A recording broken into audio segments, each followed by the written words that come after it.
Here we go. Ladies and gentlemen, boys and girls, children of all ages, tonight, it's time! Good evening, everybody. Tonight is something special. Tonight is the first ever Enjin gaming night. I'm going to join in with them real quick. And I'll introduce everybody. We'll get into this. We're going to have some good time over here. Let's see what we got. Can you hear the music? Yeah, I can hear Welcome. Oh, I need to get moved up again. Let me see if I can just join the stage this time.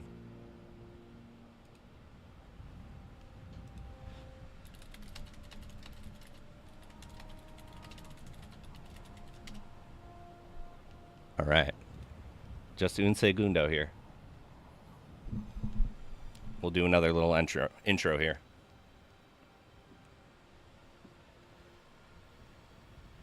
I was in there, and then I left, and now I can't join again. But that's okay. This type of stuff happens, you know? Oh, I need to invite Space back to speak. Oh, my bad. There we go.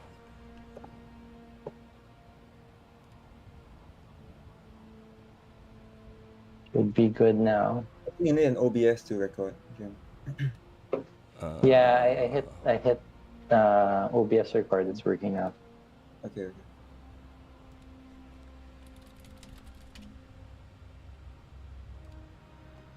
We just need to get invited to the stage. Tentatively. We're waiting for it. Can you try inviting the Spiz to speak? Okay. Let's go, baby. I feel it's coming. It worked a second ago. And if you want to also show some support, get on over to Enjin. Petty. Click invite, but it's not. Doesn't seem to be working for him. Yeah. Okay. That's okay. This is not the first time this type of little technical difficulties happen.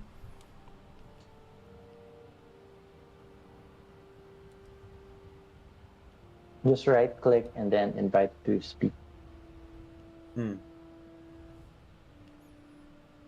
I did. Oh, there we go. There we go. Yeah, there we go. Oh, but it muted me. Yes. There we go. What's going on, gentlemen? Hey. All right. Good. I'm gonna do a redo here. This is the first ever Enjin gaming night. I have the unique pleasure of hosting that. I am the Spizzo. Anything with the SPIZ, you got me. I'm speaking with two different people here. Jam, who's the content manager at Atlas Development, an Enjin contributor. And then my man Sneaks, who's the community manager at Atlas Development, another Enjin contributor. How are you guys doing today? We're good. Fantastic having you here. I'm happy that we were able to do this. This is awesome. Enjin's been really on the rise of just engaging with their community and creators and supporting more people in the space, and I love that. It's been a very nice change from the previous year. Maybe I wasn't just privy to it, but it seems like you guys have really ramped it up this past year. The year of Enjin 2024. Yeah. Yes. Of course. Yeah, this is actually our first. Yeah, go ahead, John. Yeah, go ahead. Go ahead, Sneaks. Yeah, this is actually our first Enjin gaming night, I think, ever. Yeah, so it's exciting to see and start it off. And yeah, the purpose of it is really just to showcase Enjin games, right? So we want to support our Enjin games as well as showcase some new features that we have, like the infusion, the recent infusion that we implemented. Yeah, so we'll showcase that during the stream as well. Absolutely. Yeah, Jen, go ahead. We'll be we'll get to that in a tiny bit. But I guess one of the things I would like to ask both of you guys, how did you guys end up coming across Enjin? Like what brought you into this space, and now that you guys are contributors, like how did all that happen? Oh, Go ahead, Sneaks. You can go first. Yeah, so I was initially into NFTs. So before Engine, I was quite active in the NFT space. Yeah, so I came across Engine through that. So I think Engine is also focused on NFTs. It's not just gaming, right? They are also Yeah. focused on NFT. Yeah, so it intrigued me, right? So I came across Engine Beam initially. So I found the technology extremely interesting, right? I think the possibilities are endless with Engine Beam actually, for mass distribution of NFTs. And so that's how I actually came across Engine. Yeah, so I started about 9 months ago, and yeah, it's been great so far. Do you have experience with other blockchains or other currencies, or was Um, this kind of the one you just generally gravitated towards? yeah, I did initially. So I was mainly familiar with the Ethereum blockchain.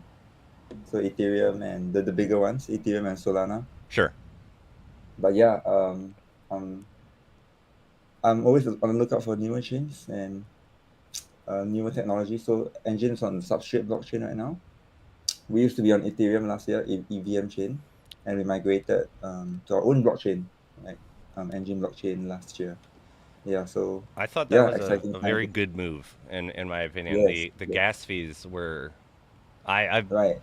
been entertaining that space for a very long time, and Mm-hmm. before, like, in particular, Lost Relics had to kind of work around uh, Ethereum's gas fee issues, and I Mm-hmm. know Vitalia said year after year that the gas fees are going to be over, but they never seem to quite be over.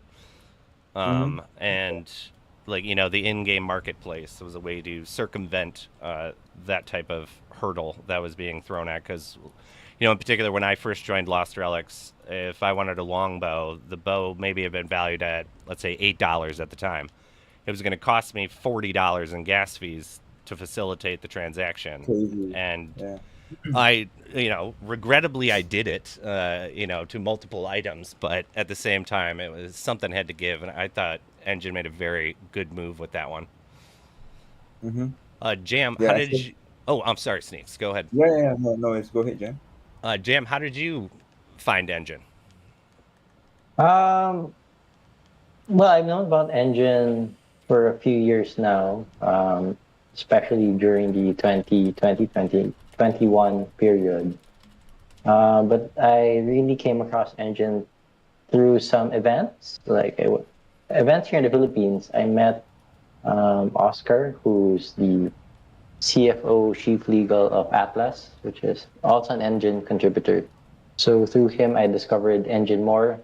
I started contributing mostly through the community spotlights. So we do spotlights every now and then of certain creators, NFT creators, and game developers within the ecosystem.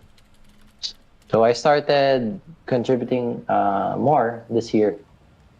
So it's been a fantastic journey so far. Yeah, I'm a big fan of Engine. I found it where I was working for ArcCoin at the time, which is another cryptocurrency, and they wanted to kind of there was kind of an educational off-brand subset of the company called Market Square, and that was kind of my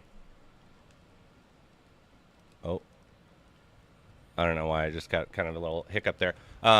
Okay. I was working for the subset company Market Square, and they kind of were doing educational blockchain content because blockchain can be intimidating to some people, and it is a multifaceted industry. So, depending on who you're getting your information from, it can be overtly complicated.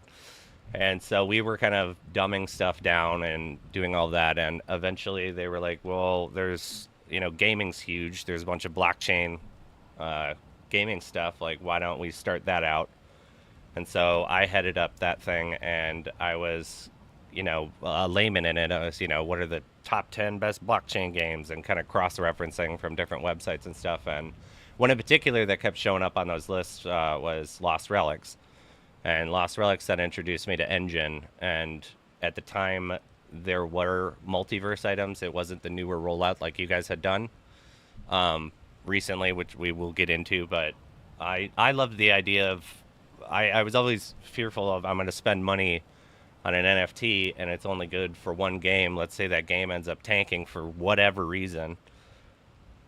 I'm kind of out on my own, and I really enjoyed the idea that I was able to get an item that worked for 8 games that were all under the Enjin hub. So it was no longer, I wasn't nearly as worried. It put a little bit of ease of mind, if that makes sense, where yeah, if one of those games happened to fail, which God forbid, it's still good in these 5 other games. And I really, really liked that. That was a very appealing feature to me that I was not seeing in other things. Because it's like Gala Games was tied to just Gala Games. Like Gala maybe had a big catalog, but you needed only Gala's cryptocurrency for that one. And I just really liked the way that Enjin did things. And I like the name Enjin. I think it's a good one. So speaking of that, we now like kind of gotten into a little bit of gaming. First I'll ask, like, are you guys gamers as well? Yeah, I'm a gamer, and I do play several Engine powered games. Yeah. What Thanks. what type of what or yeah, Sneaks, you actually go into that too. Yeah. Yeah, so Jem and I do play some Engine games. Yeah, so we're on Etherscape, Lost Relics, the Six Dragons. Yeah. The Six So we do Dragons, play it's a Engine good games. one. Yes, yes. Do you Yeah. play the Six Dragons right now? As well? Are you on it? I do. I did the Six Dragons a few years ago, 2 years ago? Okay. and then I just got back into it when I started seeing. Well, you guys were posting a lot more video footage from all the different games in the space. I started to then Mhm. pay a little bit more attention, and I immediately went and reinstalled the Six Dragons and then Etherscape as well. So Yeah. people are asking for your guys' links, so I'm grabbing those up real quick. Okay. In general, I do try to play all the Engine games because you want to kind of study and observe the integrations, the engine, I guess the engine functionalities within each game, how they work, how they can be improved. I think that's something that most of us are trying to do. I think it's a So I good way to also do it. play like Into the Multiverse, which is the endless runner type. So if you're a fan of Temple Run, that's something you'd want to try. I've played Astromech, Edge Excavators, which is the mobile clicker, War of Ants, which is also on mobile. So I've played several of the games already. I haven't actually tried any of the mobile games yet, but the Ants one was definitely on my list to check out.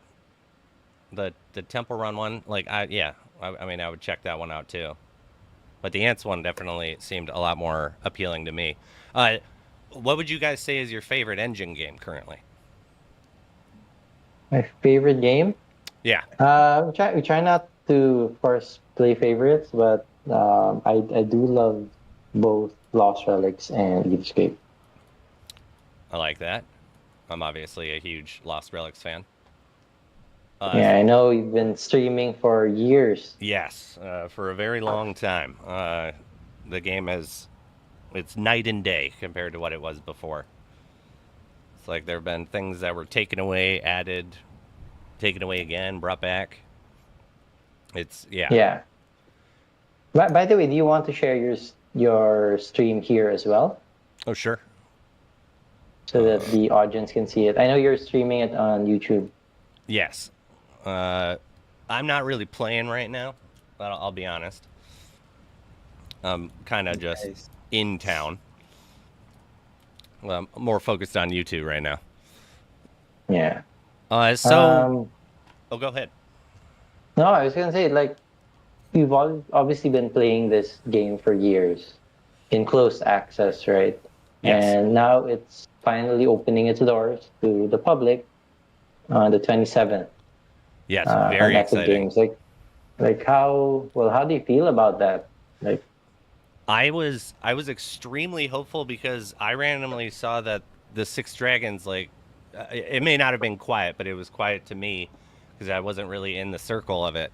But I saw that the Six Dragons was on Epic Games, and I've been long waiting for AAA studios to kind of start to throw some love over here, because I felt like there was a good period of time where we were the, I'm allowed to say that I have red hair, the redheaded stepchild of gaming, where it was just kind of like, we don't really deal with it. They're not real games, blah, blah, blah, blah, blah. And they offer a different, they're not always as, I guess, unilaterally dynamic, but at the same time, blockchain games offer something that most AAA games can't, and that's that earning capability, which is obviously a huge plus in my opinion. But seeing Lost Relics on the Epic Game Store, it's amazing. I would have never thought that that would actually be happening, and just so out of the blue too. It's awesome. I'm a huge fan of that. And so the Etherscape is on there. Yeah, Six Dragons. Are there only 3 Enjin games on the Epic Game No, Store? there's one. There's one other one, Nine Lives Arena, which is. Oh, I yeah, think yeah, it's multi-chain, but it's also there as well. Oh wait, no, sorry, it's actual Nine Lives. Yeah, I actually did a video on Nine Lives Arena years ago, where we kind of reviewed that bad boy. It was not playable at the time, so we kind of were going off of the information we could find with it. But Okay. it looks... this is another one where it's kind of like the Six Dragons. It looks so much better than it was before. Yeah, yeah. I think that's what a lot of players don't understand. Like, developing games takes time, right? Oh, definitely. It's like Lost Relics. This is what I feel like. I wished Cliff a happy 5-year. Whoops. Yeah. Accidentally 5 started the years Six now. Dragons. 5 years. It might be 5 a little years. bit longer. But yeah. Let's Yeah, just I mean, close in that. general, it takes time. Like Etherscape, when I first discovered it a couple of months back, it's leaps and bounds. Like, better, so much more content, the gameplay, even quality of life features. You have to appreciate the work that's being done across all these games. Oh, definitely. And I know from at least my own firsthand experience with Cliff is an amazing developer. He's a special one. He's done so much to interact with his community, and like how you guys have been recently doing. And yeah, I'm very proud of where he's turned this thing. And again, it's on the Epic Store now. Mm-hmm. Like, that's insane. It's like I never would have thought that it would have popped onto there. But there's other like cool stuff going on with Enjin currently. Like the Enjin coin infusion. Do one of you guys want to Yes. kind of break this down for if people don't understand it, don't quite grasp what's going on with it? Sure. Sneaks, you can take that one. Yeah, sure. So it came with the Kampong Glam upgrade that we had last week. Yeah. So it's basically where people can actually infuse Enj into their NFTs, Enjin NFTs. Yeah, and people, the owner of the NFT can actually then choose to burn the Enj-backed NFTs to claim the Enj, the infused Enj. Yeah, so it's a pretty cool mechanism and feature that we have. And yeah, the possibilities are limitless with it, right? Especially for games as well. They can use it to reward their gamers, the community, and yeah, Enjin itself also has exciting plans for it to utilize this feature. So yeah, more will be announced soon for it. So what would be what are some of the direct advantages, I guess I would say, Mm-hmm. For like a normal player? Like, why would the infused version of something be more appealing than just the straight version of it? Is there? SE itself? Yeah. Okay. I mean, it Well, provides. Yeah, Gemini ticket. Yeah. yeah, I mean, I was gonna say it provides so from a gaming perspective, right? If there is an edge infusion inside, and let's say you need liquidity, you can immediately access that one to get the edge, and then probably place it back into the game to buy other items. That's one way.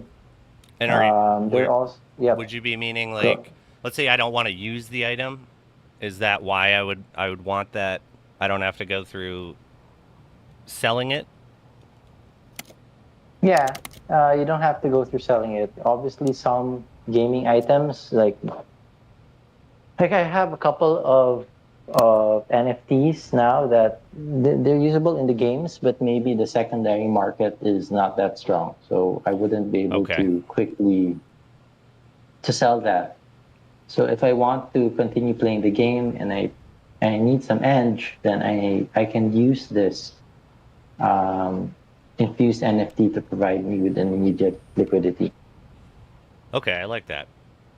And then anybody can just infuse into one as long as it's been authorized to be infusion worthy or infusable. Correct. That's correct. So in the original Engine Coin infusion a couple of years back, only the collection owner could infuse. Okay. But now anyone can infuse as long as they're given the authority to do so by the collection owner. So we can actually do some infusion live right now. I know you have a Absolutely. couple of NFTs.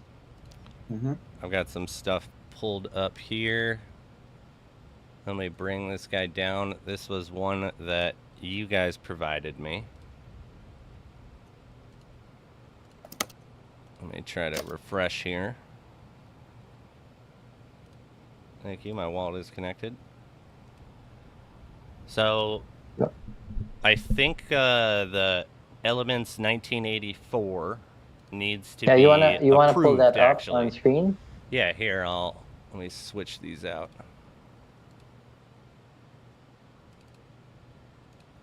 Let's go live with that. There we go. So this one Yeah. I still think needs to be authorized by the creator. But so what I was told was you pull up your NFT on nft.io. I'll Yeah. post that link over here. So then I go to my collection. You know, or not my collection, my items. So I own 1,785 NFTs. It might be a little bit too many, but you know, what are you gonna do? You can never have too many NFTs, right? Yeah. So I now pull up Elements number 1984, and then Yeah. I was told to triple dot, and there should be an infuse option. Yeah. Hold on. We'll enable it for you. Doing it live, baby.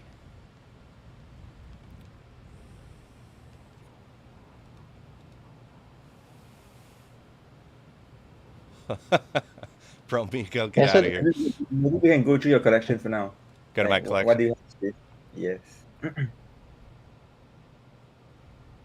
me show you my items here.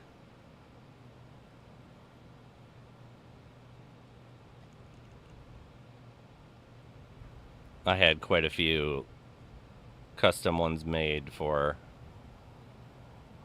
Well, there's me, looking good is as that ever. you? That's you. That's one that someone made of me. Yeah. The Bad Bears one Oh. was the. I liked those ones. I really liked those two creators, but I had him make a bunch for like Brizzy. Was an ANG member. Yeah. Where is the Spizzo bear? The Spizzo Bear is a little bit lower. Right there. There's Hitman. There's Petty Ah, Fogger. nice. There's Spizzo. The Spizzo Bear. Nice. Do you still give those away? I mean, it's a good. I do. Like, I'm always willing to give them away, but I started running into most people had them from my my community already. Like, they're all sitting waiting for homes. I got Lost Relics ones made. Space Misfits was another blockchain game. Simpsons. I got hooked up with quite a bunch of them. I was giving them out pretty regularly.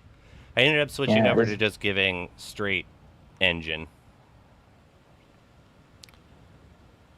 So the thing with Enjin They do this Infusion, live now, buddy, please. yeah. So let's go back to that one. But the thing about Enjin Infusion, it allows you to refresh a collection. So you have an old collection, you want to bring new life into it. The Enjin Coin Infusion helps with that as well.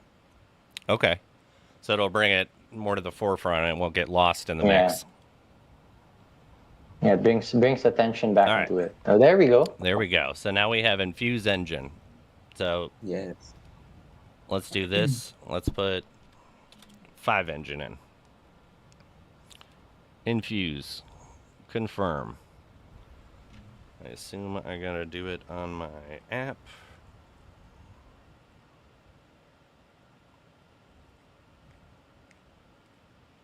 Let's pull that guy up.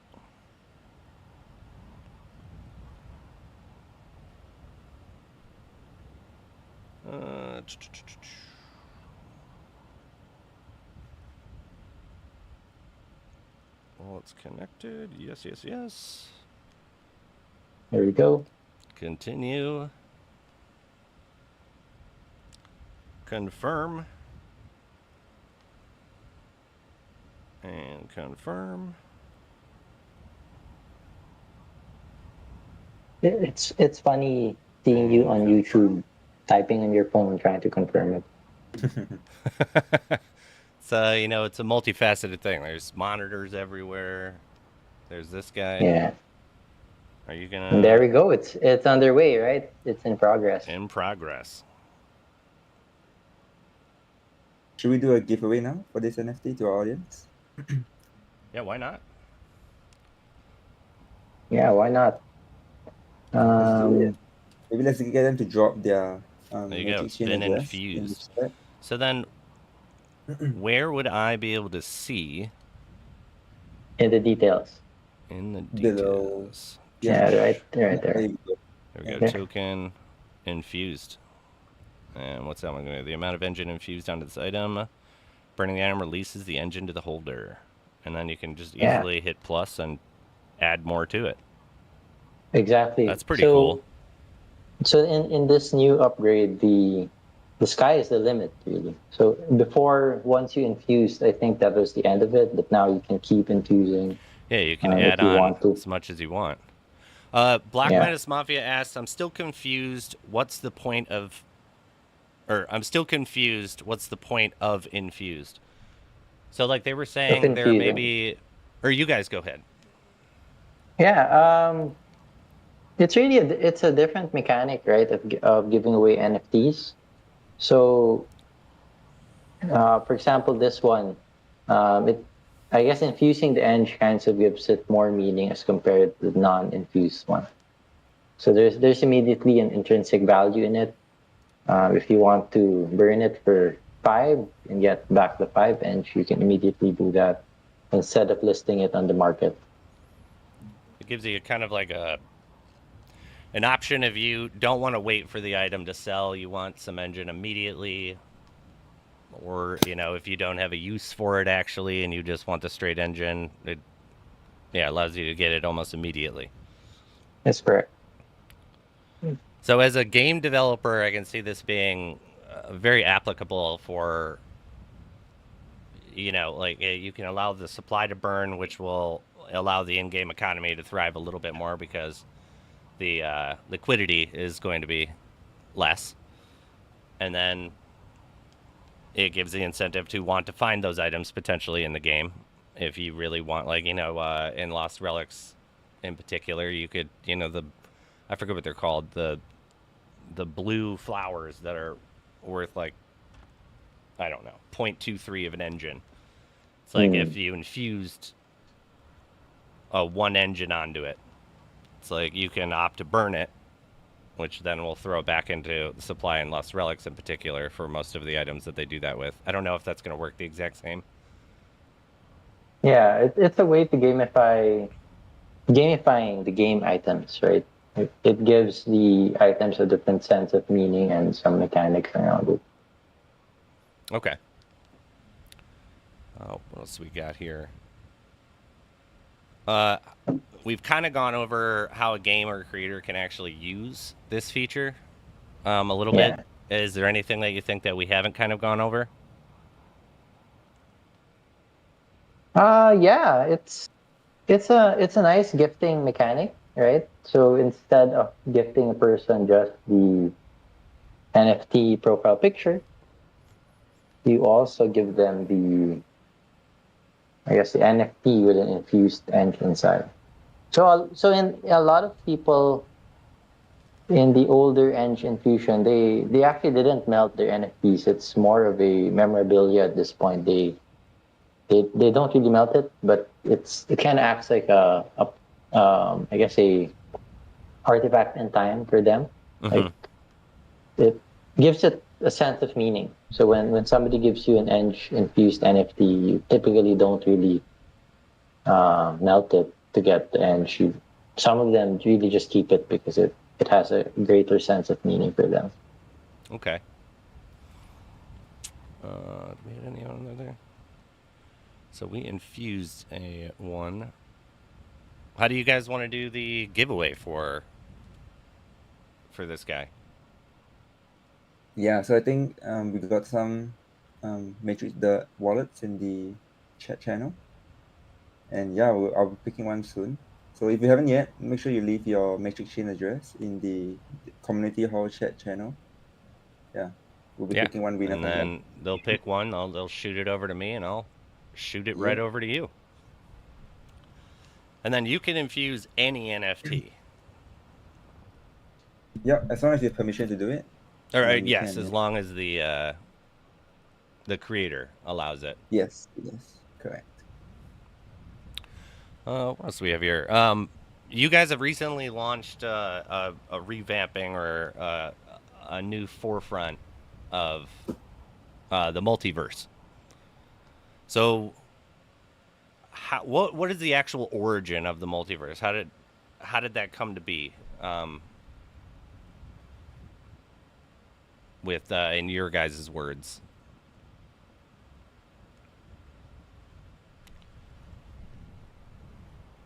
If either of you knows. Maybe not. Oh, I saw there. Yeah, sorry. What was it, please? Yeah. What is the origin of the Enjin multiverse? Like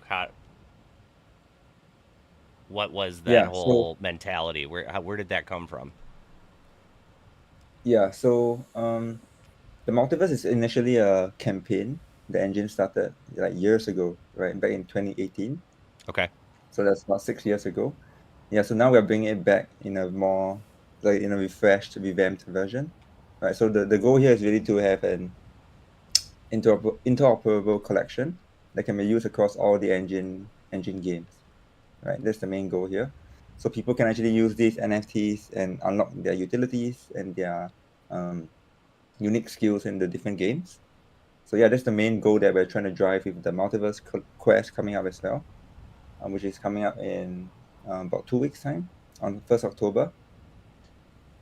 Yeah, so the it's really cool, right? So you can actually use an NFT across many different games, and yeah, each NFT will have different utilities and capabilities in the different games as well. I think Lost Relics have already implemented it, right? The multiverse. Yeah. I had a bunch of the multiverse items because, like I was saying before, when I first got into the gaming scene, I picked up quite a few of those, and like the one that I think is the standout star right now to me personally is Mike. Mike used to just be a pet that followed you around. He was Mm-hmm. usable in a few other games, like Forest Knight, I want to say, was one that he was used in. I don't know if that one's still Mm-hmm. around. But he now is a artifact that allows you to get 10% movement speed, 10% attack speed, and unlimited use. Just costs 70 energy, which it's quite good in the whole scheme of everything. Like that, the movement speed alone is very useful for Lost Relics when you're Mm-hmm. just grinding out the Yeah, game for because sure. move faster, complete things faster, can get back to grinding faster. But there are a bunch Yeah. of Is it? interesting ones that are coming out. That one's usable currently, but I don't think anyone can get it unless they already had it. Right. Right. I'm Okay. Yeah, it's going to drop in the next quest. The first quest is if you can open the multiverse page. The first quest is actually the Shadow Song. Search for the Shadow Song. So the quests now are designed in a way where it's longer term, or let's say medium term, as compared to dropping everything in a month's time of grinding, right? I think that's not really a sustainable Yes, way slow down. to play a game. So it's been designed to keep you playing over longer term, right? So it's like a 2 week quest and then a 2 week break so that everyone can get back to their lives, and then another quest, so on and so forth. So if you go down to that page, you'll see the very first multiverse quest. the yeah, the multiverse starter item. Claim your free. We're not the prime mythical chest. Yeah, the chest is the very free, the very first one that we are distributing to the community for free. So you could get that one just by scanning the beam. So if you go all the way down, um, you'll see the codex. So this is a significant upgrade over the past versions of the multiverse because now you can clearly see what each item does in each game. So there is so it's basically like an archive or library, right? So this is the item, and then you have a video of, hey, this is what it does in this game. So I'm showing that all So effectiveness. yeah, And then you give it so little there. So examples of each of them being used. yeah, yeah, That's pretty cool. Where's that one that I like? The M55 I want. yeah. The gun. Yeah, just because I want a gun in Lost Relics. That I kind think of many makes me people like laugh. this one. Yeah, it's a popular item. I mean, it looks damn cool. That's for sure. Do you guys have a Yeah. favorite So one? Or one you um, like more than the others? Favorite's a strong word. that's a good question. You wanna take that one, Lewis or Sneaks? I like the Epichrome sword. Yeah. Which one? I'm sorry. And the sword, Epichrome sword. Oh, there we go. All right, the sword. Yeah. That's Blobby's favorite as well. Oh, I like that. It shines in Lost Relics. Yes. 6 Maybe dragons. the audience can leave which multiverse item you like best in the chat channel as well. Oh Yeah, yeah, let's see which one's most popular. I really like the Oindrazdane too. That thing just looks so cool inside Yeah. Lost Relics. I've had that one for a little while, and yeah, it just Yes. looks awesome. And I'm a big fan of the aesthetics. I know there are quite a few times that I've chosen to use that axe over something that does more damage just because it looks cooler. It looks very cool. Yeah. Gorgantine, yeah, the The axe with the unpronounceable name. I think I did it all right. Oindrazdane. On Grass Day, yeah. yeah, that I feel sounds like nice. it's close enough, right? Yeah, that sounds close enough. So who comes up with these items? The Is lore. it the developers, or is it Enjin, or is it a little bit of give and take? This particular collection was an Engine created collection years back. Okay. So obviously it was designed with the lore and everything, and then it's up to the developers to implement them in the games. Okay. So the inspiration behind the multiverse is, I don't know if you know Ready Player One, the Oh, Oasis. that's one of my top 3 books of all time. Yeah, so the Oasis is like this big gaming multiverse, right? With various sectors or games inside one shared world. Yeah. So the thing with the Oasis, though, it's controlled by one entity, and it can be subject to takeover.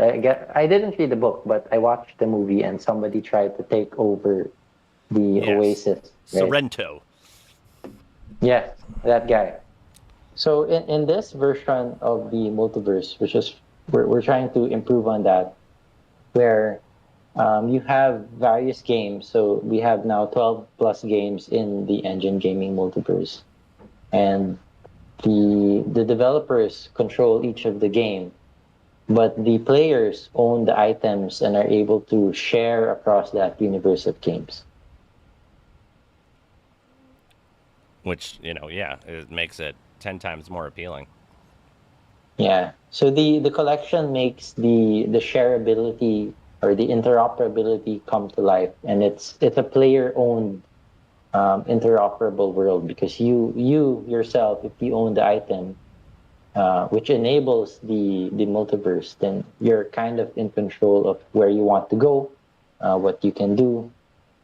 So if you don't want to use it in a certain game, then that's entirely up to you. But you have a dozen other games where you can use it. Mm-hmm. And I'm noticing some of the games don't have nearly as many of the multiverse items being use case. Is that just the developer's decision? They didn't feel like it fit in their game?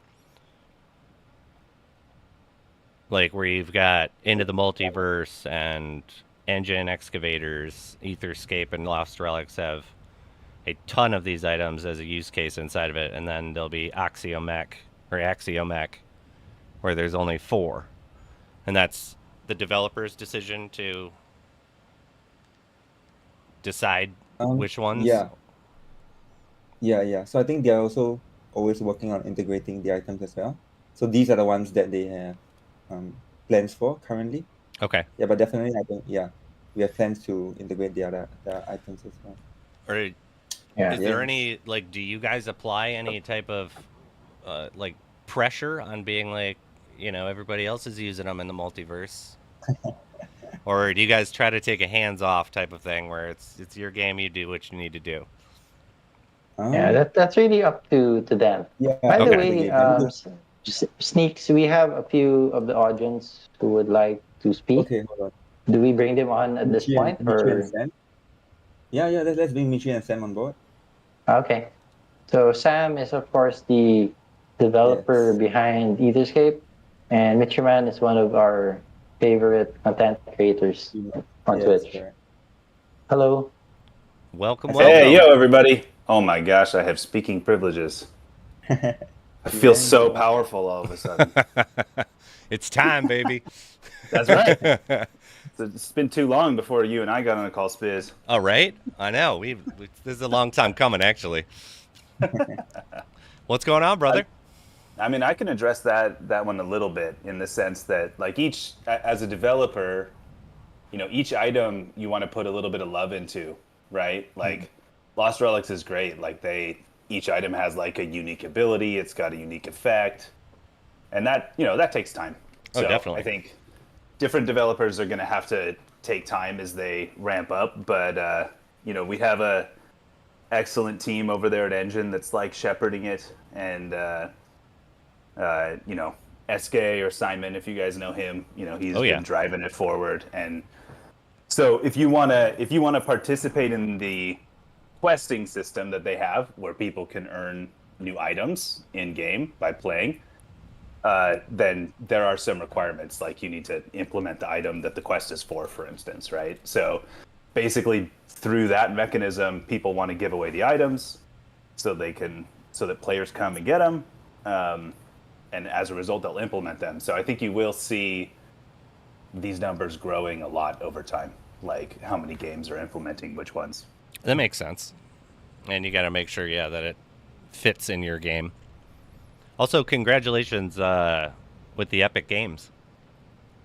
Totally, yeah. I mean, I'm super excited for Lost Relics to launch there too. Like, I think we learned a lot launching Etherscape there. It's a huge store, right? So, like, that couple of weeks where you sit on the new games menu is an awesome opportunity to, like, get new people see it. They come in, they try it. I think Lost Relics is probably going to see a boost in kind of new players that it hasn't seen for probably a couple of years in just, what, a week or something? It's coming up really soon. Yes, so. it's very soon. Yeah, 7 days exactly, actually. Mm-hmm. Did you see a noticeable tick when, like, how did that experience go for you personally? Oh, yeah. I've been calling it huge. Etherscape, too, so it's Etherscape. Yeah, I don't know. What do you call it? Do you call it Ethereum or Ethereum? I call it know. Ethereum. I guess that's true. I decided to switch so it on I yours. think it's a play on that. So yeah, I guess Okay. Ethereum, Etherscape. Etherscape? That's where it comes from. Noted. Even though it has nothing to do with Ethereum, so I'm just playing off popular words. But yeah, I mean a huge boost. So like I wrote up a kind of like a post-mortem of my whole experience and shared it with Cliff so that make sure that he gets the maximum benefit of my learning. But I think like the daily player base of Etherscape is like approximately 6x larger after that launch. Oh wow. Kind of sustainably. So yeah, it's pretty So big. very, very good for the game. Mm-hmm. That's exciting. Yeah. And then how have your experience been with the multiverse integration? Were you I mean, multiverse is amazing, right? Like, I think there's a bunch of things that made me interested in getting into Web3 game dev, and you know, it's there's some pieces of the tech that unlock new capabilities for gaming that are just amazing. You know, I think the one people think about most is sort of ownership, where you can make money off of buying and selling games, like, or items. Like, Sure. That's like very obvious, but interoperability between games is huge. Like, that is a massive one, and like the community building opportunity of it is just super fun. So I mean, we have in Etherscape we have collaborations with pretty much all the major people who have shipped so far on the platform. I mean, on the new chain, I should say. Like, there's Sure. a huge history with Enjin, but on the new chain, like all the biggest PFP projects and stuff, either we have already shipped some collaboration with them, or we have something in the pipe. So it's just a great way that pulls the whole community together, right? Like, people get excited about a PFP, they get excited about a game, you know, whatever it is. Even like you have like Beam Web, which is like a very interesting kind of project built around the Beam tech, and they can sort of collaborate, share tech, share tokens. It's really cool. So I think I'm excited about, you know, the multiverse items, but I'm also just like, I think it's just the beginning. Like, the ability just to collaborate across games is awesome. And like I had said earlier, I feel as a consumer of it, I'm a lot more protected in some sense, because it's not just tied to one specific game. It's unilaterally across a bunch of games. And like you were saying, it causes me to be a little more interested in stepping out of my comfort zone for what games I'm playing, where it's like, well, I have these items already, and I know now they work in this other game. Yeah. Like, what the hell? Let's go try it out. Like, I'm not starting out from scratch necessarily. Yeah, absolutely. Yeah, I think that's cool. So and but not even just games, right? I mean, like, we have the WeHop project where people have a bunch of PFPs. I think it's super interesting to see how those can kind of show up in games, and people's like social communities can also get integrated into gaming communities. So I think we'll see more how it develops. But the cool thing about Enjin is how like pretty easy to use it is. So Yes. based on that, like I think we will see like indie developer like myself, an indie developer, and Cliff really, adoption where people can jump in and build something really quickly, and that will unlock a lot more potential compared to waiting for huge developer cycles of some massive organization or something like that. So Yeah.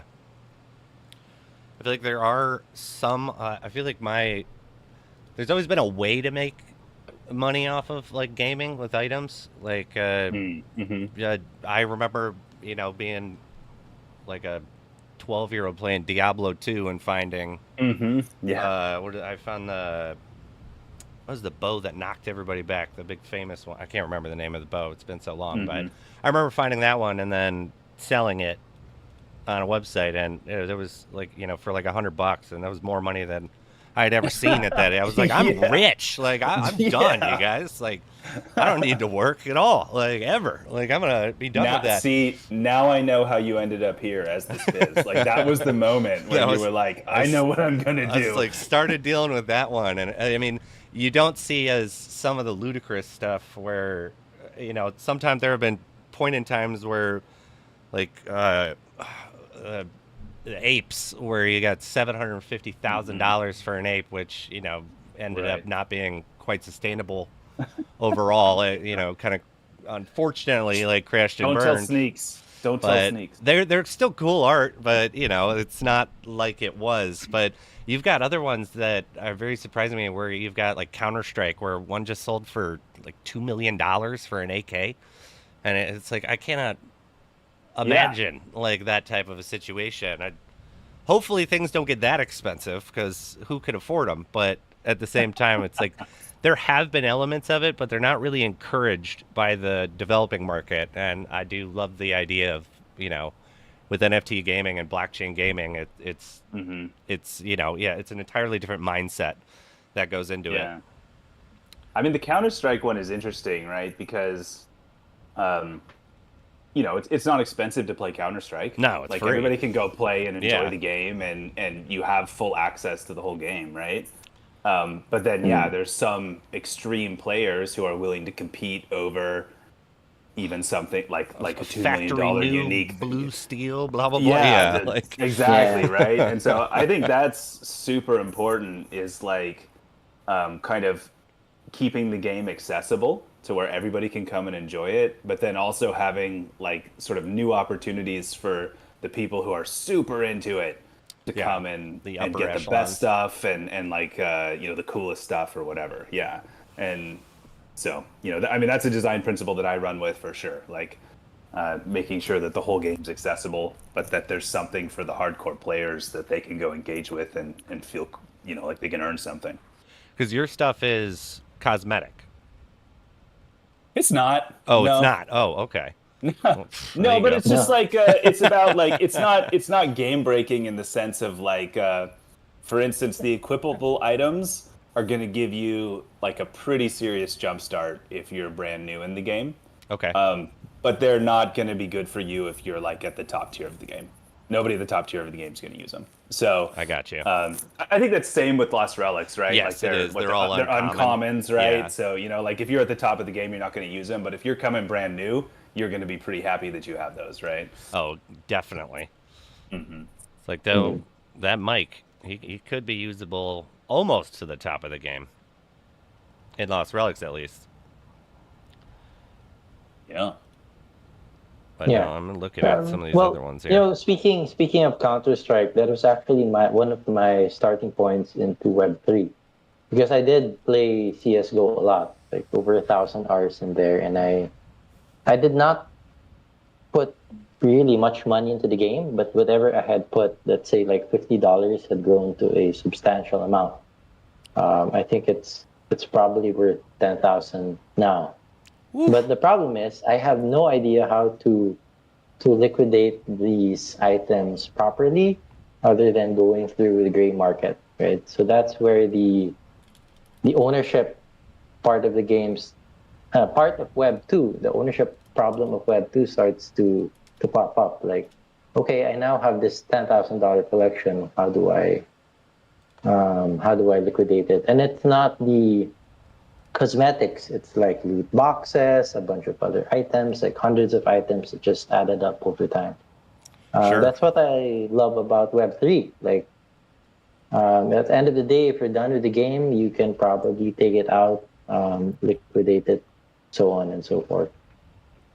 Yeah, it provides you the market access as well, because you got to go to third-party ones, if I'm not mistaken, for Counter-Strike.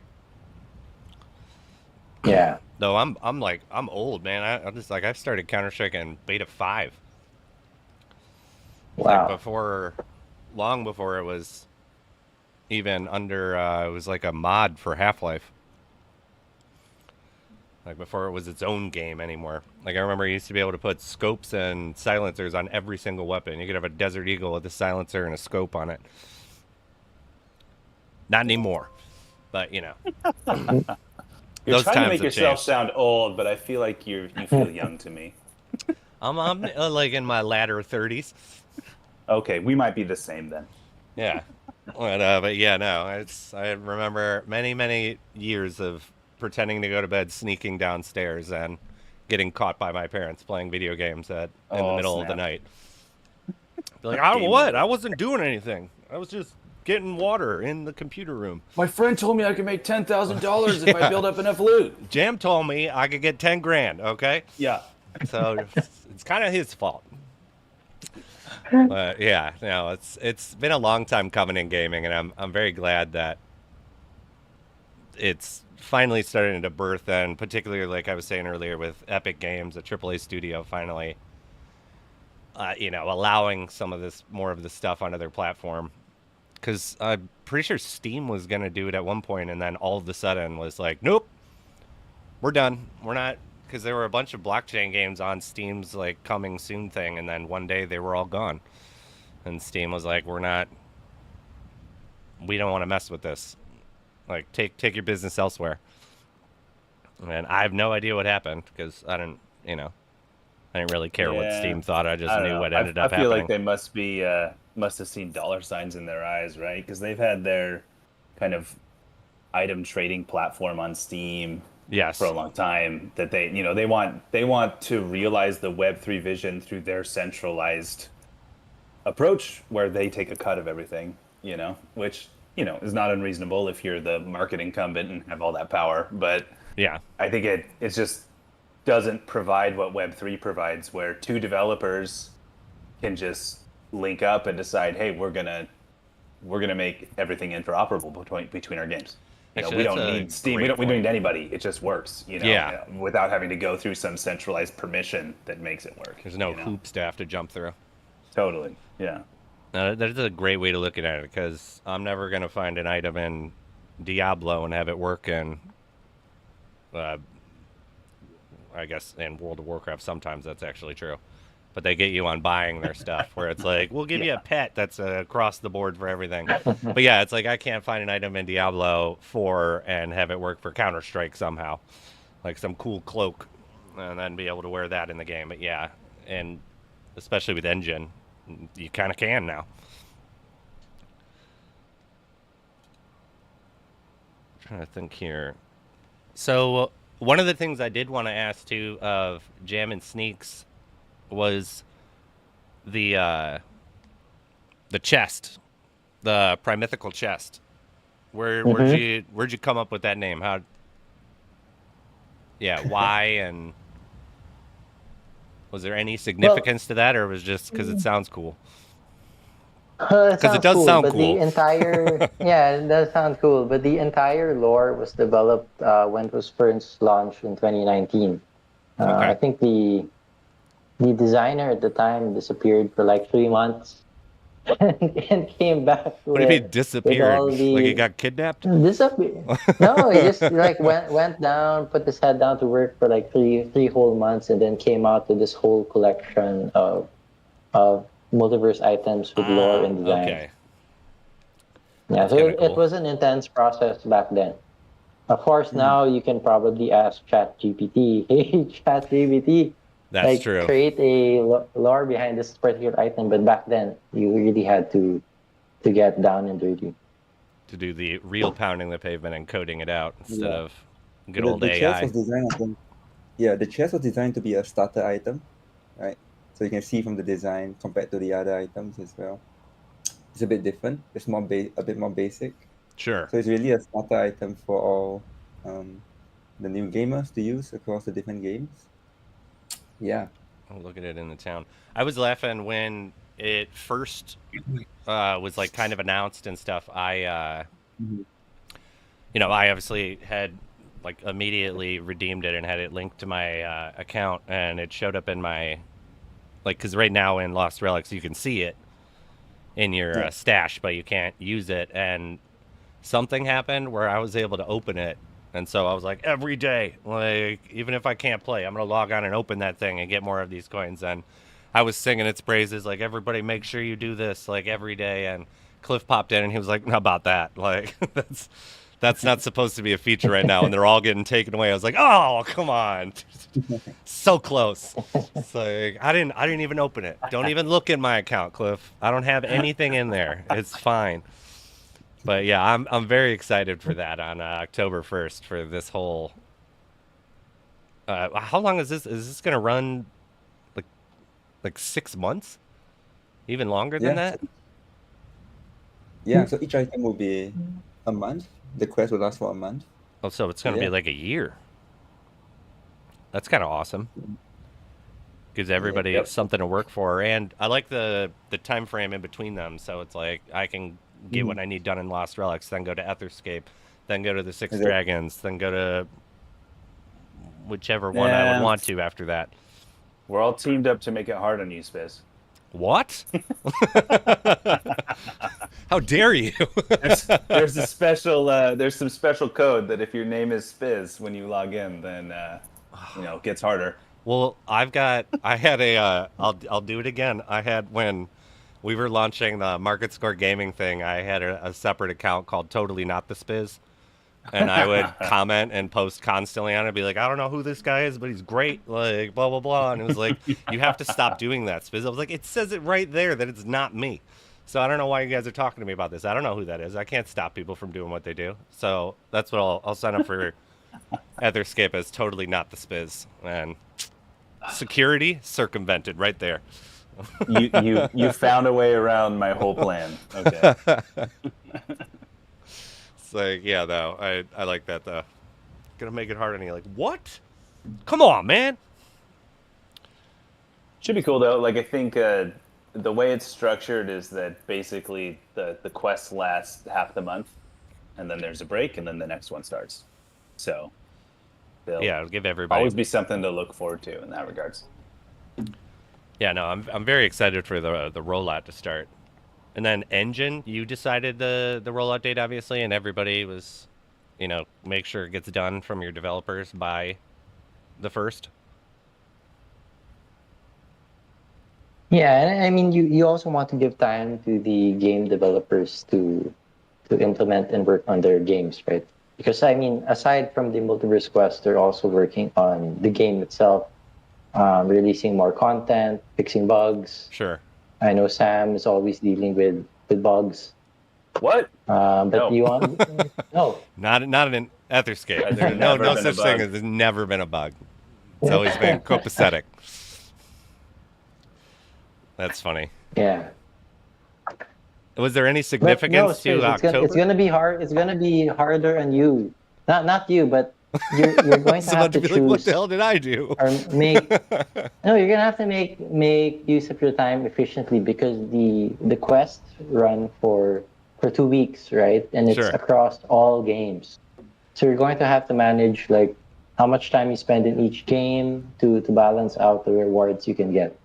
And I guess for at least Etherscape, like we can get what can you give anyone what should be expected for how long would you say a quest is to unlock one of these things? Yeah, I mean it's the thing about it is that we're working in a situation where we have limited supply, right?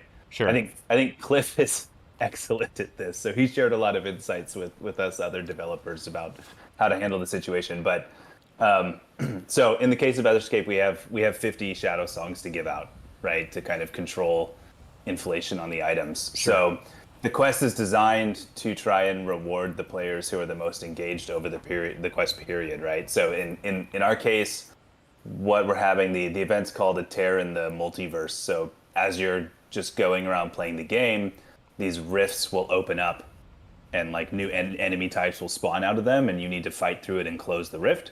And if you do, it'll drop a new resource called Multiverse Essence, and you collect it and save it. And over those 2 weeks, everybody's saving it, working their way up a leaderboard, and the top 50 people will get the Shadow Song.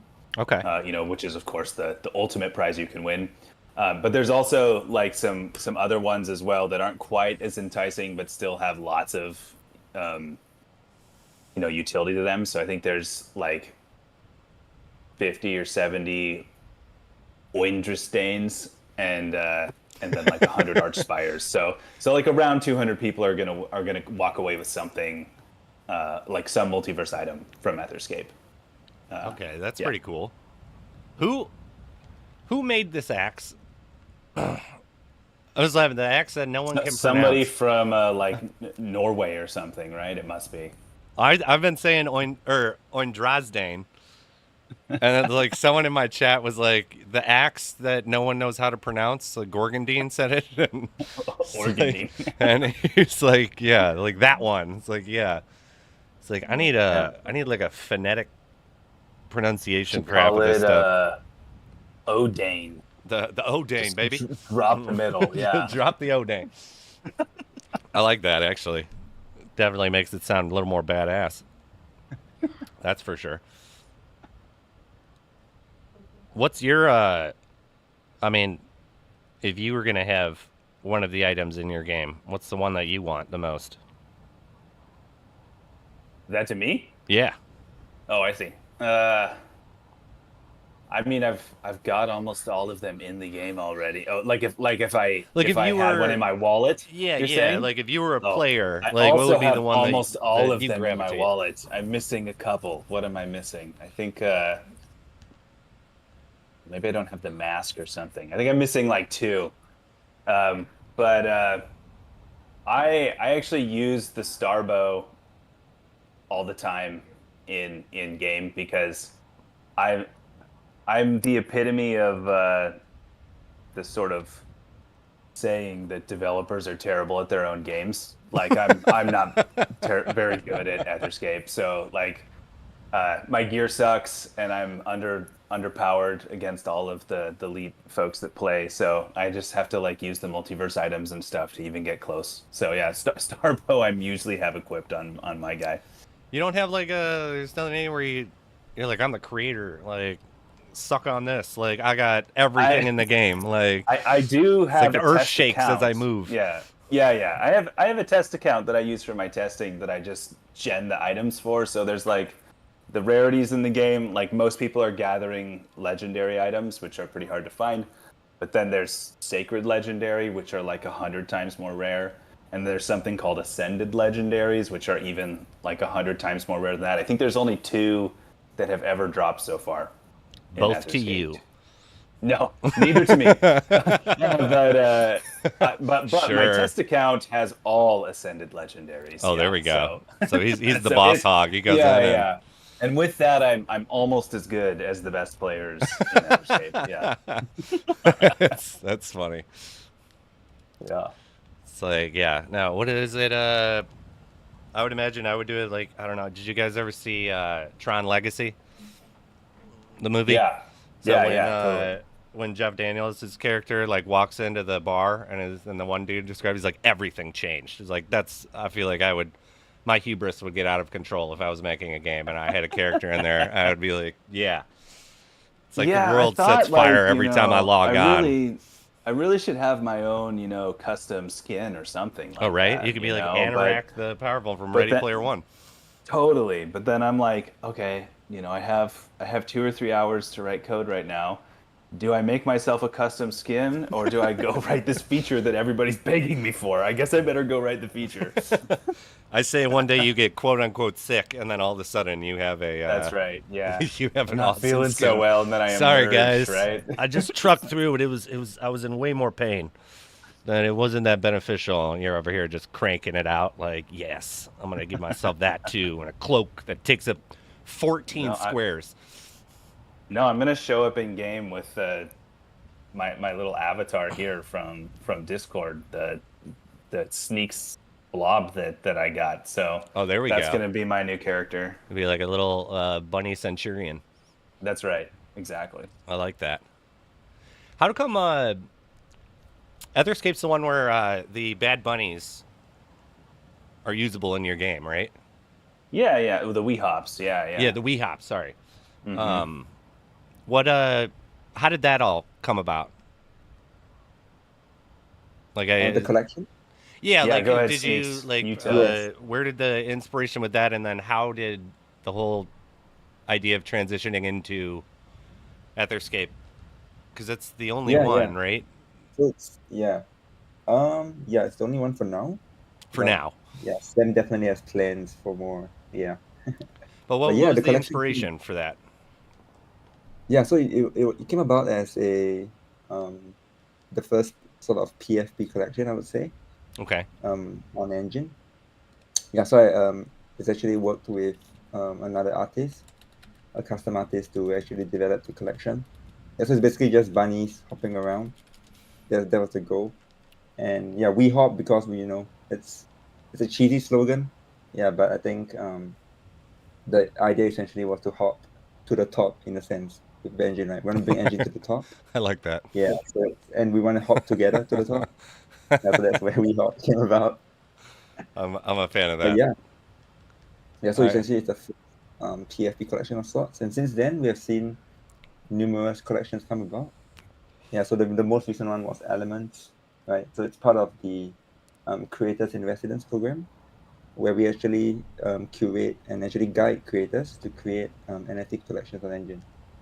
And is that Yeah. how you got put together with Sam, or Yeah. So Sam was a big like an early supporter of VHop. Yeah, so he bought a bunch of VHop, and what you PFP guys got to collections. talking, and then Yes. Yeah, so PFP collections essentially they had no utilities, right? In a sense. Yeah. They were just PFPs, right? So to actually have it in a game, that's like unheard of, I think. Like I've not seen yeah, a that's PFP why collection. I was pretty Yeah. interested with that, because I don't know of another example of that personally. Yes. Yeah, so Engine's really pushing the frontier of that as well. So if I'm not sure if you've heard of Engine Iggy. It's a also an upcoming PFP collection as well. I think a lot of the audience here are excited for the mint, the Engine Iggy mint coming up next week. You Yeah. should show it, Spiz. You got to go to the Yes, go to the NFT.io. Twitter. NFT.io. All right. Yeah. And what am I? Search Engine Engine Iggy. Yeah. Iggy? IGGY. Yeah, so the collection is created from an OG Engine. Oh yeah, here you go. These ones. Yeah. Yes. So you can just click onto the collection, Engine Iggy. Oh wait. Go back. The name itself. The third one, the last one. The third one, Verified that one. Yeah. There they are. That's great. Is that someone's dog? is someone? What is that? A The is it a whippet? Greyhound, Italian Or Greyhound. yeah, Greyhound. Yeah. Well, they're fast. Oh, he's a sushi. Yeah, that's my favorite trait, the sushi. The Medusa one. I kind of like that one. That guy's just chilling. He's living his best life over here.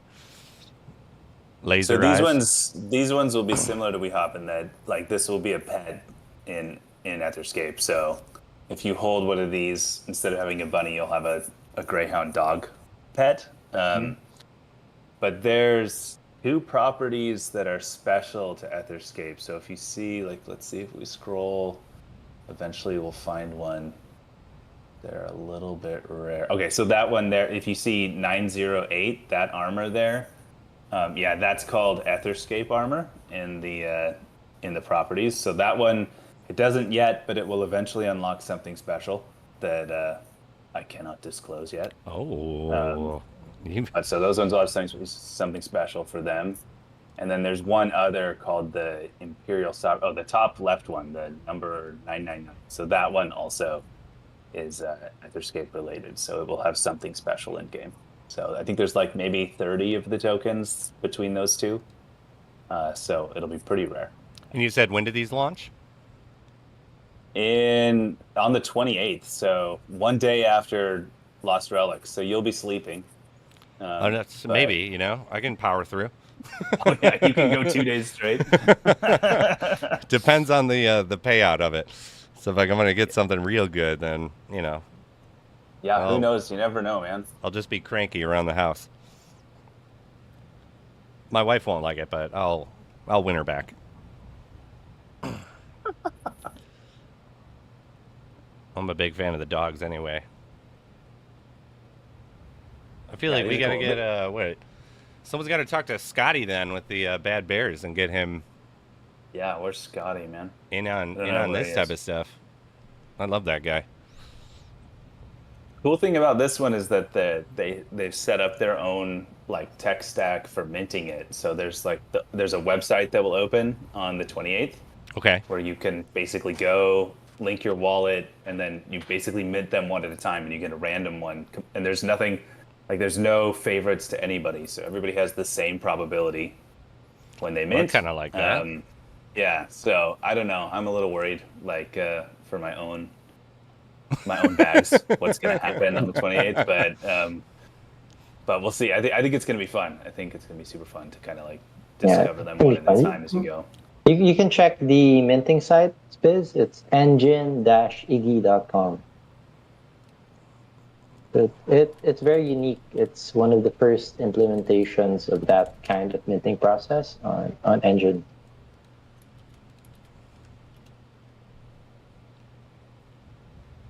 Well, here we go. And I'll post that for everybody too.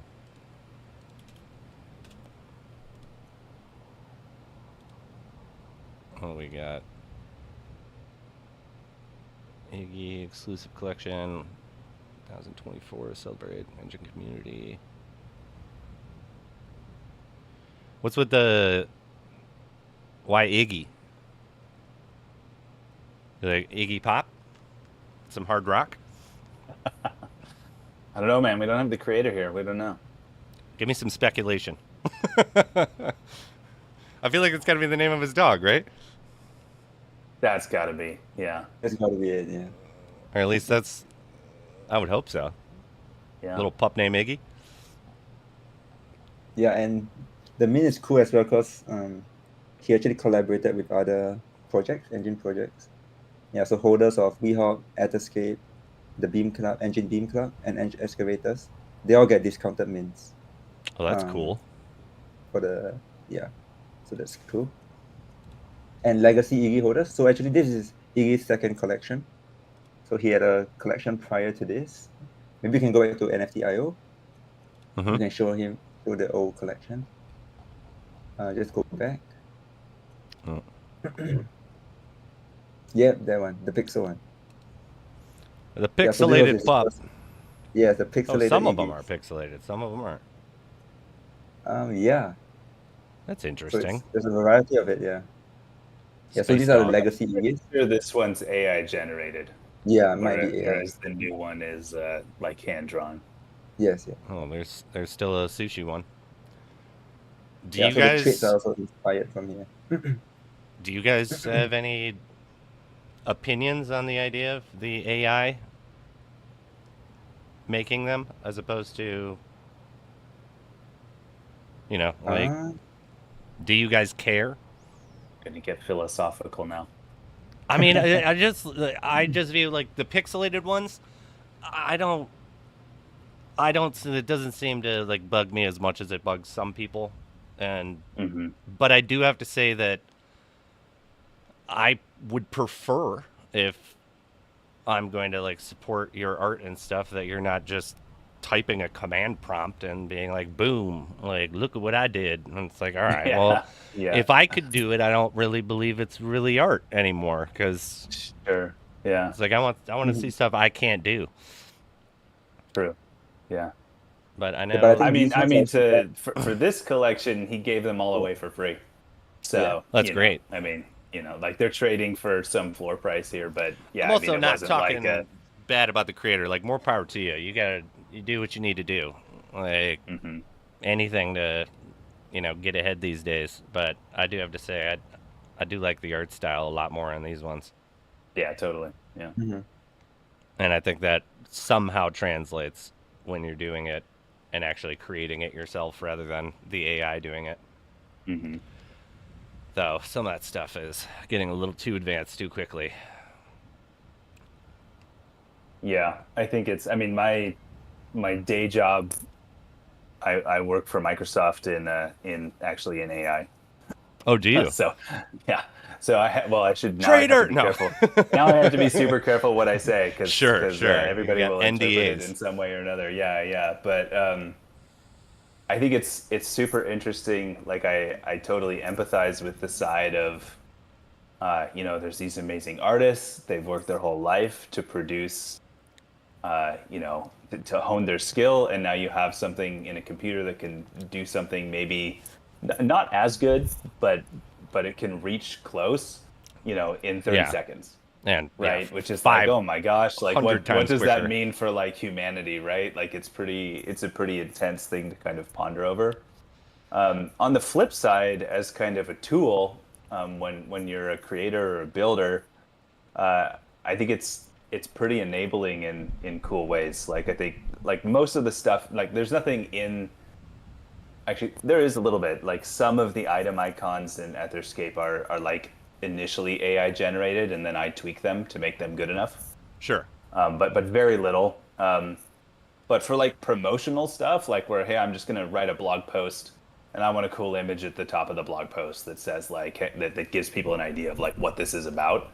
Like it's awesome for that, You I just agree. like throw some prompts in there, and you get something that looks kind of cool. Like you're not gonna, you know, bet on it or expect people to be super impressed. It just gives a feel and a vibe or something, And I think that kind of area, I love that we can open that up to more people, like especially people like me who have zero artistic skill at all. Like I just have none, so I'm hopeless. That's by far the one that I'm the most lacking on. Is like I've slowly forced myself to get better and better with Photoshop, but by the time I got like mildly confident with it, AI was like, bam, there's the image. It's going to take you a half an hour. Bam, it's there. And it's just like, man, come on. Like, I do use AI, though, for, like, shorts on the channel. Like, I remember I used to have to go through and do the subtitles through YouTube. And it's like YouTube had no clue what the hell was being said half the time. And so you're actually having to, like, rewrite a script or, like, hopefully there was a script for any, like, the professional production stuff. There's always a script, but I go off of script constantly when I'm the one on screen, or a lot of people generally like do that, and so you have to sit there and kind of push through. And the AI subtitles are pretty good for 95% of it. It's correct, and then you got to kind of tweak a couple things, but I like that. Someone showed me I do a lot of editing as work, and someone showed me an AI editor. I was like, oh no, like here we go. Like I'm gonna be out on my ass, but it's night and day. It's like it's like random cuts for no reason, and it's like, all right, well, like I've got at least another couple years like until I have to be super worried about that. But Yeah, we it might is run out creeping of up quick. electricity on Earth before we can, replace that. So Yeah. But yeah, I'm not super worried about that one. Though I was laughing. Someone brought it up the other day. They were like, you could be deep faked really easily. It's like, I probably could. There's thousands of hours of me online. Like, you probably Totally, could deep yeah. fake me like very easily. I have no idea how that works, but it's like, yeah, there's as impressive as some of this like stuff is. There's also the looming dread as well. But I'm here for it. Again, most of the time it's making people's lives better. yeah, I mean, you can't put the genie back in the bottle. No, Too you late now. cannot. So we're He's just out. gonna have to find our way through it now. Yeah. If All right, Skynet guys. shows up, Thanks though, for, we're gonna blame you, though, right? Yeah, totally. I'm ready for it. Thanks for letting me on the stage. I have to drop off, but good Absolutely, chatting man. with you. Good to speak with you in real time, Spiz. Oh, absolutely, man. We'll have to do someone with and, Ether or Etherscape. Yeah, you can call whatever you want. Doesn't matter. We're I inclusive. appreciate that. All right, signing off. See you later. See you, buddy. Same. Thank you, Sam. That was All right. Sam the Bay. Sam the man. I was Sam going to the call him Bay. Sam the Man, but he is Sam the Bay. I'll post his X link like I have been for everybody, so you can go support everybody that's part of this. Also, if you haven't already, you should be following Enjin. But we'll post that one up there real quick. And I think at this point, we're approaching the end of I do the too. gaming night. It's been fantastic having you here, Spiz, Thank you so and much. everyone, of course. Thank you all for joining us. Do you want to take on some questions at this point? Sneaks? Sure. Should we do another giveaway first? The last one for the Sure. night? Let's do another giveaway. Yeah. So you make sure to drop your message chain address in the chat, and yeah, we'll pick one. Yeah, maybe you can also collect addresses, Spiz, for your audience on YouTube. Yeah. Yeah, if anybody is interested in some NFTs, pop those Matrix Chain addresses on there, and I'll record them. I'll send you a random one because I've got I've only got a few, only 1,700, but I think I'll be able to let a couple go. One or two. Though I feel like a lot of you guys have mine. Yeah, maybe we can do a short Q&A session from the audience. So yeah, if anyone has a question, just request to speak and we'll bring you up. Yeah. The more the merrier. Mr. Snow, juicy NFTs, I'm in. Once you can use it on LR, that would be nice. A Spizzo NFT.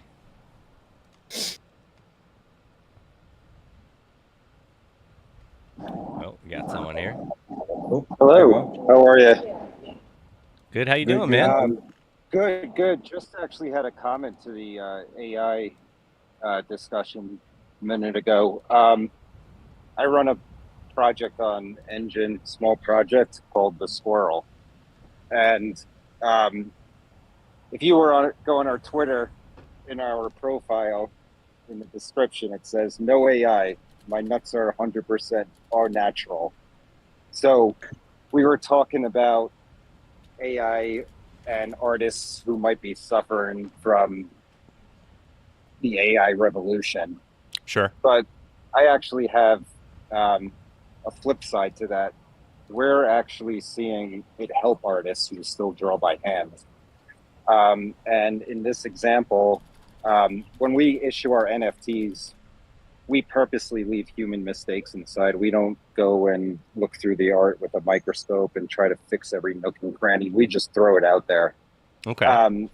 We haven't made a dime on Enjin itself, and hopefully maybe one day we do. But what we have seen money coming in is to my artist from people who see the NFT and actually are showing appreciation for the art not being AI influenced.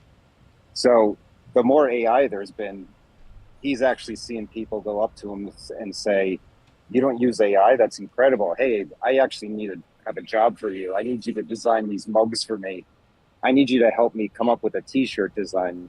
So he's found 3 businesses right now with steady flow of art demand just because of this whole AI, non-AI thing and him being identified non-AI artist. That's So pretty awesome. we actually love AI because it's been helping him. Yeah. Yeah, So, no, I like that. So Rob is one of our top creators on Enjin. Spiz, you can pull up his page quickly. You can find it Enjin the Squirrel. We wrote a creator spotlight all about this project. Wait, where do you want me to go? Sorry. You can just search the squirrel engine. Engine the squirrel or the squirrel on your browser. Yeah, should find it very quickly. Squirrel. Yeah. Eh? No, it's in it's a squirrel. Oh, the. The squirrel. The squirrel The squirrel engine. engine. Yeah, I'm just going to get pictures of squirrels like I did here. The There we squirrel go. engine. There it is. Yeah. Verifying you are human. Yeah, there The we go. squirrel. 3,000 holders across the entire collection. Squirrel comics. Oh my, look at him. This is Batman Squirrel. The world's nuttiest Yeah. superhero. It's part of his spook. He tries to be a little bit like Batman, but he's a total. That's pretty funny. Ooh, he's got a big old head. Oh, so here's the little process going on. Launching the squirrel. Actually, let me pull you up on X, too.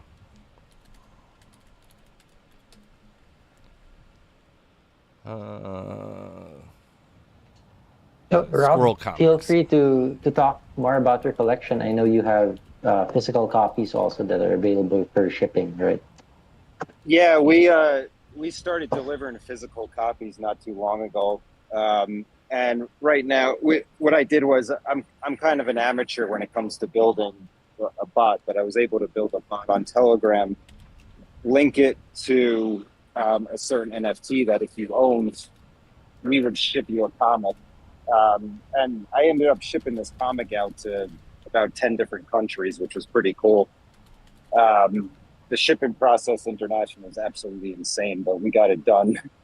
And going forward now, we're actually building an app, a web-based application that's it's going to be centered around Enjin and physical merchandise. So we're going to have T-shirts. We're actually going to have underwear too, because if you read the issue, he goes around advertising underwear. Because when the squirrel gets famous, he lets all the sponsors just flood him, and he's advertising all this nonsense. So we're actually trying to make merchandise that you see in the book. That's pretty cool. And we also got a musician on board to create a vinyl record. It's going to have a chip embedded in it, and when you tap it with your phone, you're going to receive an NFT, and on top of that, a digital experience that comes along with it. So we got a lot to do till the end of the year, but we're targeting sometime in November to have this all ready to roll out. That's awesome. I'll post this for anybody. I got your X posted, and then I'll post this ecosystem breakdown and article. And we got the next 3 issues written already. We're just trying to figure out, the best way to roll out. Yeah, so that's awesome, man. We got plenty of material in the chamber. That's the best way to have it.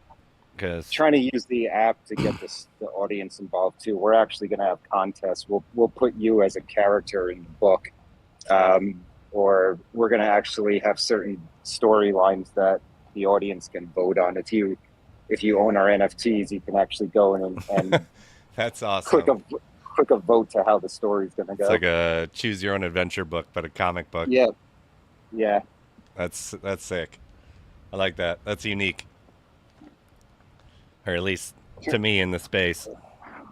Trying to do this and work full time is certainly keeping me busy.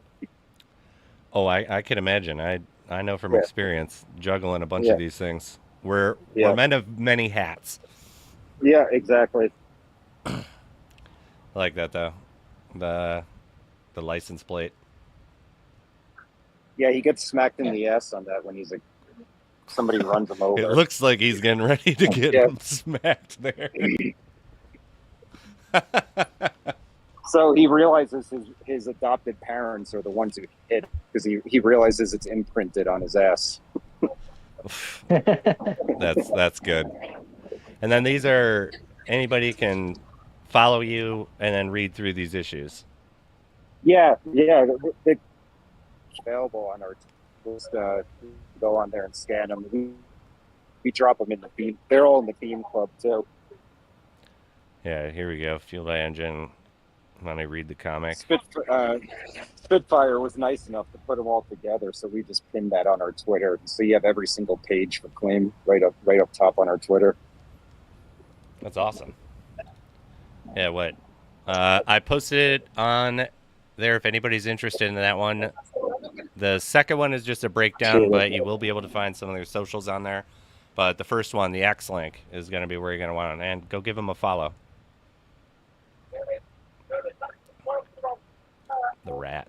I do have a question from my chat for Sneaks and Jam.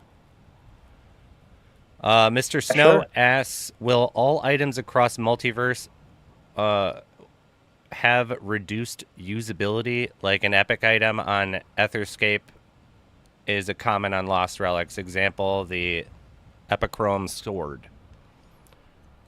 I think what he's asking is, yeah, were there uncommons in one? Could a developer decide to make one of these multiverse items a very, very powerful one? Yeah, I get the question. That is correct. It's entirely up to the developer how they want to implement it. So on Etherscape, the multiverse items are really powerful. I must say, I use them.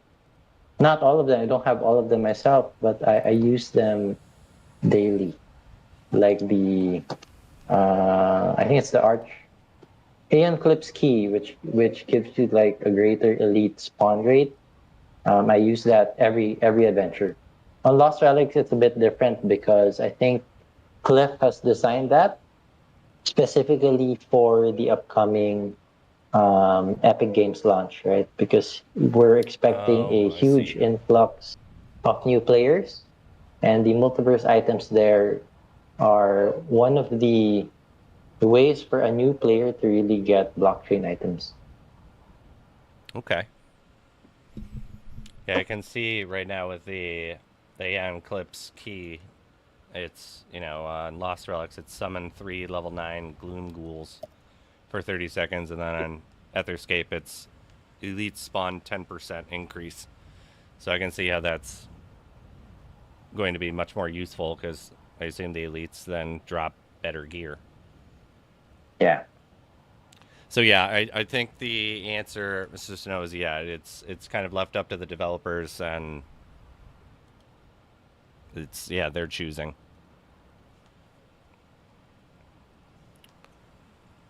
Yeah. All right. Is there anyone else who has any questions? Yes. Anyone has any questions? Because I got another event to go do right after this. The production event in Lost Relics. Yeah, I think none from the audience, right? So we are ready to end the first ever Enjin Gaming Night, and this is just the first of many. We're planning to have several others. We're still thinking of the regularity, but at the very least, it should be a monthly or a bi-monthly one, right? Yeah, I'm always down if you guys ever need anybody. I do have Black Menace Mafia Ohex wants to know who are the winners for the NFTs. I assume one of you guys is going to send me the NFTs after this, or not the NFTs, the winners' addresses. Yeah. So the first winner we have, let's see, where was it? It was Nate, right? The first winner was Nate. And yeah, we got your addresses. So the second winner will be Lightstone in the audience. Yeah, so Nate and Lightstone, congrats. We'll send your address to the space, and he'll send you the Henchback NFTs. I will. Yeah. Alrighty, I am going to get going over to the Lost Relics event. It has been amazing speaking with you guys. It was a great honor to have you guys let me be a part of the first ever Enjin Gaming Night. Sure. Yeah, it's Good to have you with us. fantastic having you here. Thank you so much. And, Thank you. And thank you I- to the audience as well. Oh yeah. Yes. Yes. Thank you for to our everyone who audience. tuned in, listening. Congrats to our winners. I will be sending out those NFTs after. There are people that can win Enjin on my stream after this. I'll send out those NFTs with the Enjin winners. Mm-hmm. But All right. much love, you guys. Thank you so much, and I'm excited for the multiverse event to officially kick off. Yeah, we're excited too. Yeah. All right. All Well, I right, will thanks, talk to you everyone. gentlemen later. Thank Yeah, you. Steph, talk to Thank you all guys. later. Thank Bye, you. everybody. Bye bye. See ya. All right. So,